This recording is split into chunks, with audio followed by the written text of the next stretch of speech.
2 दिन बाद अभिमान और मन्नत घर आ चुके थे और मिथिला जी लगभग आधे घंटे से उन दोनों की नज़र उतार रही थी। बस कीजिए माँ, अब तो मुझे भी ये दोनों दिखाई नहीं दे रहे।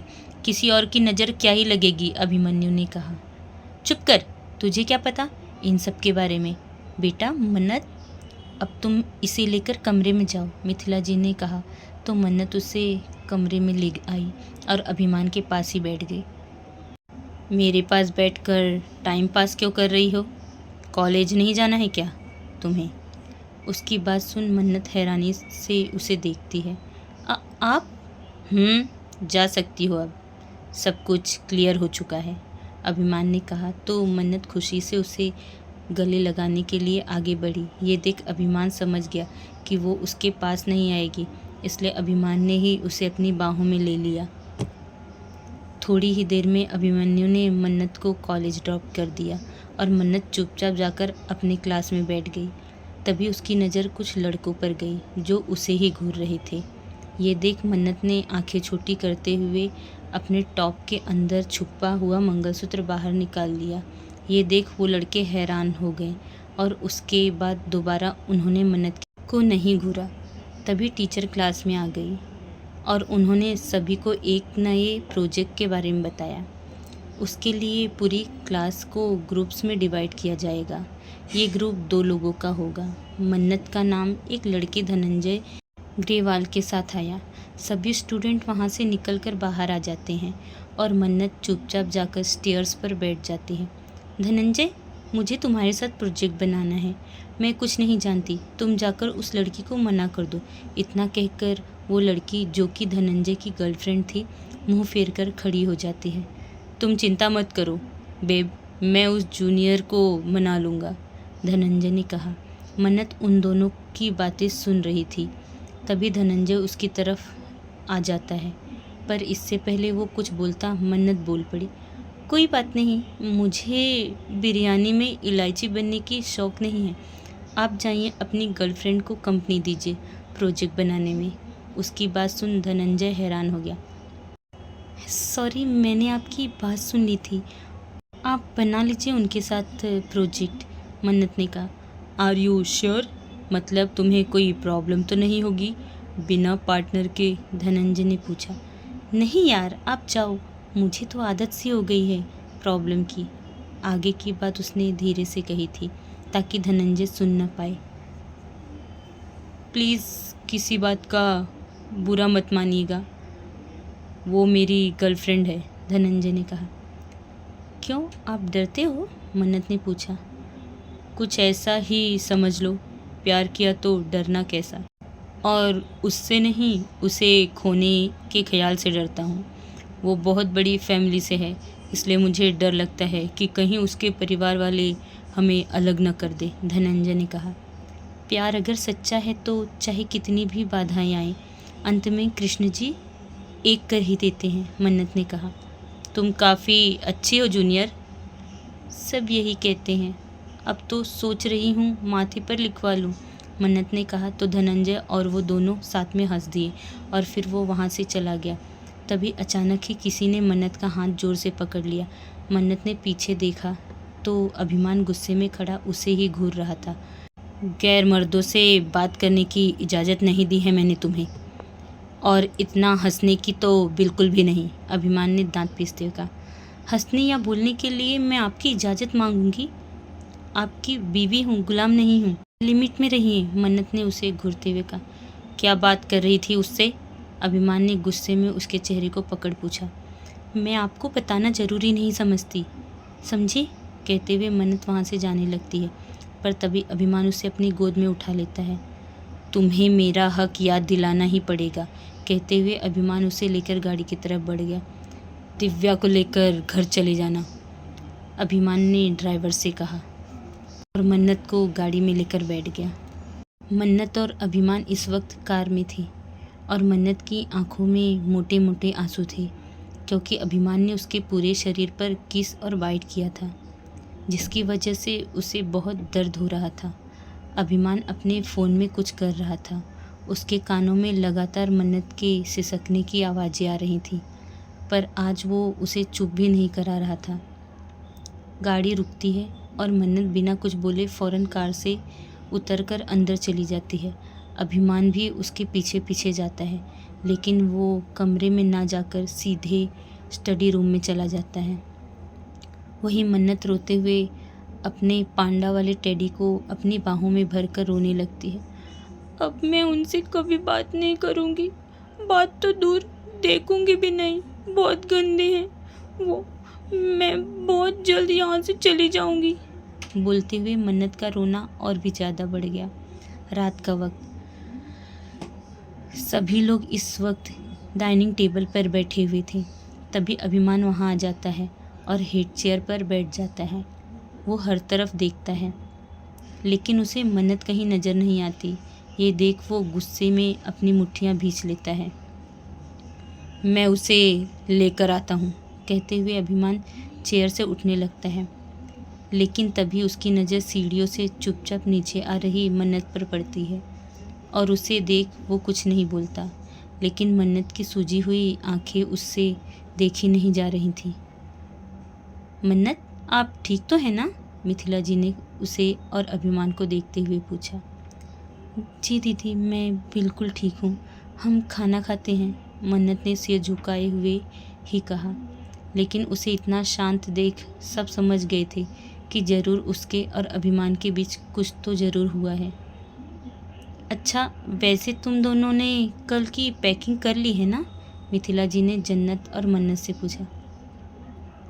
जी मम्मी जी, मैंने सारी पैकिंग कर ली है, जन्नत ने अभिमन्यु को घूरते हुए कहा। कल की वजह से वो अब तक अभिमन्यु से नाराज़ थी।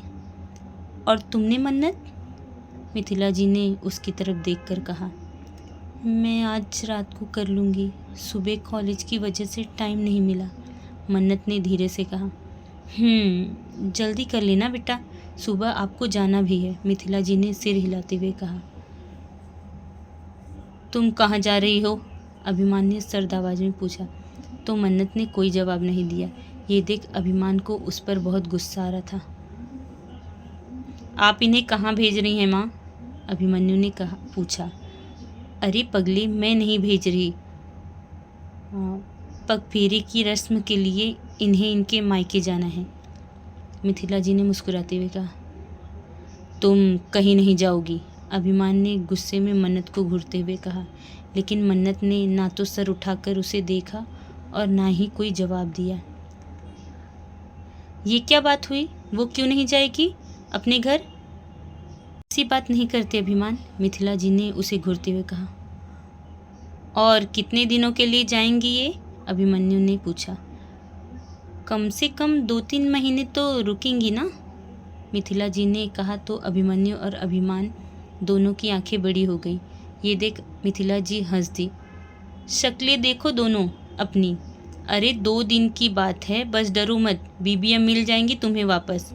अभिमान का मन्नत को जाने देने का बिल्कुल भी मन नहीं था, क्योंकि एक तो मन्नत बस उससे दूर जाने का मौका ढूंढ रही थी और दूसरे की मन्नत इस वक्त उससे नाराज़ थी। पर माँ, हम भी तो इनके साथ जा सकते हैं ना, अभिमन्यु ने गुस्से से भरी जन्नत को देखते हुए कहा। बिल्कुल भी नहीं, तुम दोनों अपनी एड फिल्म पर ध्यान दो, फिलहाल वो सबसे ज़्यादा ज़रूरी है, मिथिला जी ने साफ मना करते हुए कहा। अभिमन्यु का मुंह बन गया। मन्नत ने थोड़ा ही खाया और फिर वो उठ गई। मैं जाकर पैकिंग कर लेती हूँ, गुड नाइट एवरीवन, कहकर मन्नत अपने कमरे में चली गई। मेरा भी हो गया, इतना कहकर अभिमान भी मन्नत के पीछे चला जाता है। मन्नत रूम में कदम रखती ही है कि कोई उसे दूर से सटा देता है। मन्नत नज़रें उठाकर अभिमान को देखती है, जिसकी आंखें इस वक्त लाल थीं। ये देखते ही वो समझ जाती है कि अभिमान गुस्से में है। अभिमान गुस्से में उसके होठों पर अपने होठ रखने ही वाला था कि तभी मन्नत अपने होठों पर अपना हाथ रख लेती है और अभिमान के होठ उसके हाथ को छू जाते हैं। ये देख अभिमान का गुस्सा और भी ज़्यादा बढ़ जाता है और वो मन्नत का हाथ पकड़कर उसकी कमर से लगा देता है। मन्नत का चेहरा अभिमान की तरफ उठ जाता है और उसका सीना अभिमान के सीने से चिपक जाता है। अभिमान उसके होठों को ज़बरदस्ती अपने होठों में ले लेता है, लेकिन वो उन्हें किस नहीं कर रहा था, बल्कि उसके होठों को बाइट कर उन पर अपना गुस्सा उतार रहा था। मन्नत को बहुत तकलीफ़ हो रही थी, इसलिए वो उसके सीने पर अपने हाथ रख उसे मुक्का मारने लगती है, पर अभिमान की टफ बॉडी पर कोई असर नहीं होता। लगभग 20 मिनट बाद अभिमान मन्नत को छोड़ता है, पर मन्नत उसके सीने पर नहीं गिरती, बल्कि अपना सर पीछे ले जाकर गहरी सांस लेने लगती है। तभी अभिमान उसके बालों को पकड़ उसके चेहरे को अपने बेहद करीब खींच लेता है। चुपचाप जाकर तुम दीदी को मना करोगी, अभिमान ने अपने दांत भींचकर कहा। मैं ऐसा कुछ भी नहीं करूँगी, मन्नत बिना भाव के बोली। Don't test my patience little one, वरना तुम सोच भी नहीं सकती मैं तुम्हारे साथ क्या करूँगा, अभिमान ने उसके बालों को और कसकर पकड़ते हुए कहा। क्या करेंगे आप? ज़बरदस्ती करेंगे ना तो कर लीजिए, जो बन पड़ता है कर लीजिए, यही तो आप चाहते हैं पहले दिन से, तो आज भी कर लीजिए अपनी हसरत पूरी। नोच डालिए मेरे शरीर को, आप हमेशा ज़बरदस्ती करते हैं मेरे साथ, सिर्फ आपकी वजह से इतनी अकेली हूँ मैं, ना मेरे पास मेरे माँ बाप हैं, ना ही मेरे दोस्त हैं, सब कुछ छीन लिया है आपने मुझसे।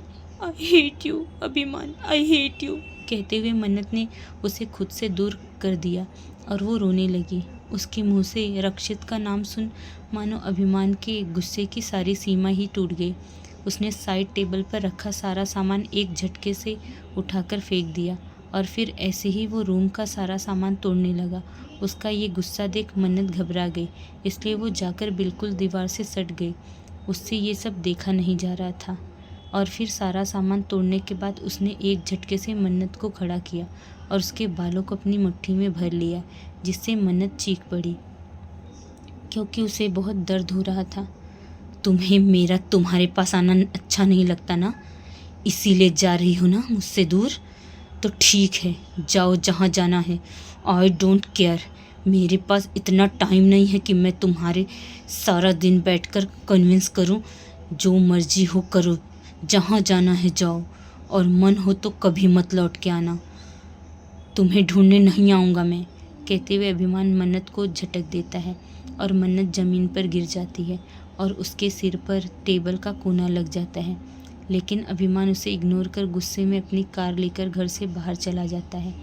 मन्नत खुद में सिमटी रो रही थी। अभिमान की बातों और हरकतों से आज वो बहुत हर्ट हो गई थी। अब मैं कभी इस घर में वापस नहीं आऊँगी, अब बस मुझे कल सुबह का इंतज़ार करना है, कहकर मन्नत अपनी पैकिंग करने लगती है। वहीं अगली सुबह मन्नत पूरी तैयारी कर चुकी थी। उसने अपना सामान भी ले लिया था। हाँ, उसका मूड ऑफ था, लेकिन वह इस बात की किसी को खबर नहीं लगने देना चाहती थी, इसलिए उसने अपने चेहरे पर एक फीकी सी मुस्कुराहट सजा रखी थी। जन्नत दी, कहाँ पर हैं आप? मन्नत ने पूछा, क्योंकि जन्नत कहीं भी दिखाई नहीं पड़ रही थी। वो तो अभी तक अपने कमरे से बाहर ही नहीं आई, तू जाकर बुला ला उसे, मिथिला जी ने कहा। तो मन्नत जन्नत के कमरे की तरफ चली गई। मन्नत जैसे ही उनके कमरे में आती है तो उसकी नज़र एक दूसरे को किस करते हुए अभिमन्यु और जन्नत पर जाती है, जिन्हें देख मन्नत फ़ौरन अपना चेहरा फेर लेती है। वहीं उसे देख अभिमन्यु तुरंत जन्नत से दूर हो जाता है। दी तू नीचे आ जा, मैं गाड़ी में तेरा इंतज़ार कर रही हूँ। इतना कहकर मन्नत वहाँ से चली जाती है और गाड़ी की तरफ बढ़ने लगती है कि तभी कोई उसे पीछे से अपनी बाहों में भर लेता है।